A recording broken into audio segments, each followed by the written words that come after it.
మార్పులు తీసుకొని వస్తున్నారు, వన్ నేషన్ వన్ ఎలక్షన్ లాంటి చట్టాలు కూడా. కానీ అసలు దేశానికి పట్టిన పీడ చీడ ఈ అవినీతి, అక్రమార్జన, దాంతోపాటు బంధుప్రీతి లేదా జీహుజూర్ అంటూ కూడా పనిచేసేటువంటి వీటిలో కూడా మార్పు వస్తేనే కదా.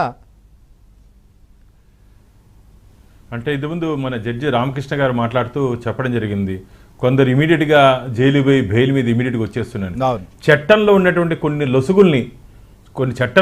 లొసుగుల్ని ఆసరాగా తీసుకునేసి ఇలాంటి పరిస్థితి ఏర్పడుతుంది. ఇప్పటికే అనేక అమెండ్మెంట్లు మనం తీసుకురావడం జరిగింది, చట్టంలో మార్పులు తీసుకురావడం జరిగింది. కానీ ఇంకా కఠినమైన చట్టాలు, అంటే ఇలాంటి రాజకీయ నాయకులు, ఇలాంటి వ్యవస్థ ఉంటుందని చెప్పి అంబేద్కర్ గారు ఊహించుంటారండి. ఇంత అన్యాయమైనటువంటి ప్రభుత్వాలు, ఇట్లా ప్రభుత్వ ఉద్యోగుల్ని, పోలీసు అధికారుల్ని, రెవెన్యూ అధికారుల్ని ఇట్లా తమ సొంత పనుల కోసం తమ సొంత జాగీర్లా ఇట్లా వాడుకుంటారని చెప్పి మహానుభావుడు అంబేద్కర్ గారు ఊహించి ఉండరు. లేకపోతే ఆ రోజే వారు రాసుంటారు, ఇలాంటివి ఉంటే ఇంకా కఠినమైన చట్టాలు రాసి ఉండేవారు అంబేద్కర్ గారు. కానీ కాలాన్ని ఇది కలికాలం అంటారు కదా, బ్రహ్మం గారు చెప్పినట్టు ఇది కలికాలం అంటారు కదా. కాబట్టి కలికాలంలో ఇలాంటి విపరీతాలు జరుగుతున్నాయి. ఖచ్చితంగా మీరు చెప్పినట్టు రాబో రోజుల్లో ఇంకా కఠినమైన చట్టాలు రావాల్సిన అవసరం ఉంది. తప్పు చేయాలంటేనే భయపడాలి. మామూలు మనం వింటాం విదేశాల్లో, అరబ్ దేశాల్లోనో ఎక్కడో ఏదైనా తప్పు చేసే రోడ్లో రాళ్ళు వేసి కొట్టేస్తారంట మనిషిని. అంటే అంత కఠినమైన చట్టాలు, అంత రాక్షస చట్టాలు అవసరం లేదు. కానీ కఠినమైన చట్టాలు మన భారతదేశంలో, ముఖ్యంగా ఆంధ్రప్రదేశ్లో ఇంకా అయిపోయింది. ఇంకా అలాంటి ప్రభుత్వం వచ్చేది లేదు, పోయేది లేదు. జగన్మోహన్ రెడ్డి గారు తిరిగి మళ్ళీ అధికారులకు రావడం అనేది కళ. కాబట్టి కానీ ఇలాంటి తప్పులు జరగకుండా మార్పులు వస్తాయని చెప్పి ఆశాభావం వ్యక్తం చేస్తున్నాను. మీరు ఇంతకుముందు చెప్పినట్టు గూండాలు, రౌడీ షీటర్లు గతంలో వాళ్ళ మీద కేసులు నమోదు చేసేవాళ్ళు, ఇప్పుడు రాజకీయ నాయకులు. అంటే గూండాలు, రౌడీలే రాజకీయ నాయకులు అయిపోతున్నారండి. గూండాలు, రౌడీలే రాజకీయ నాయకులు అయిపోతున్నారు ఈరోజు. అది మంచిది కాదు. చదువుకున్నవాడు, విద్యావంతుడు, ప్రజల మీద ప్రజా సమస్యల మీద చదువుకున్న వాళ్ళు విజయ్ కుమార్ రెడ్డి అయినా లేకపోతే సంజయ్ గారు అయినా ఇంత ముందు రాజకీయాల గురించి మాట్లాడుతున్నా కూడా,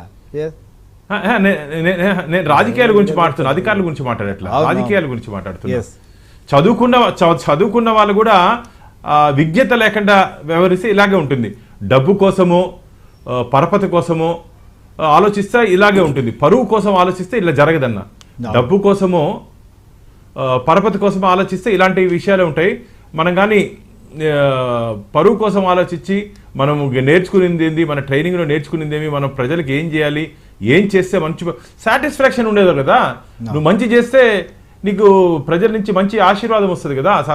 ఇక్కడ సాటిస్ఫాక్షన్ ఉండాలి. రాత్రిలో పడుకుంటే మనశ్శాంతిగా నిద్ర రాలేని రాత్రులు గడుపుతున్నటువంటి అధికారులు ఎందుకన్నా ఉండేది చెప్పండి.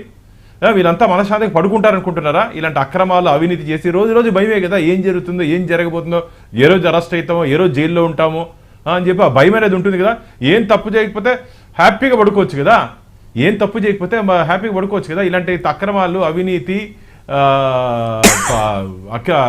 ప్రభుత్వానికి నియమ నిబంధనలు వ్యతిరేకంగా అండగా ఉంటే ఇలాంటి పరిస్థితులు జరుగుతాయి. ఈరోజు ముఖ్యమంత్రి ఉంటాడు, వెళ్ళిపోతాడన్నా. నీ సర్వీస్ ఎంత? రాజకీయ నాయకుల సర్వీస్ 5 ఏళ్ళు, జగన్మోహన్ రెడ్డి గారు మారిపోయిన 2019 నుంచి 24కి. మీ సర్వీస్ ఎంత అయ్యా? కొంతమంది 26-27 సంవత్సరాలు ఐపీఎస్ ఆఫీసర్లు, ఐఏఎస్ ఆఫీసర్లు అవుతారు. మీ సర్వీస్ 60-62 వేల సంవత్సరాల వరకు ఉంటుంది కదా.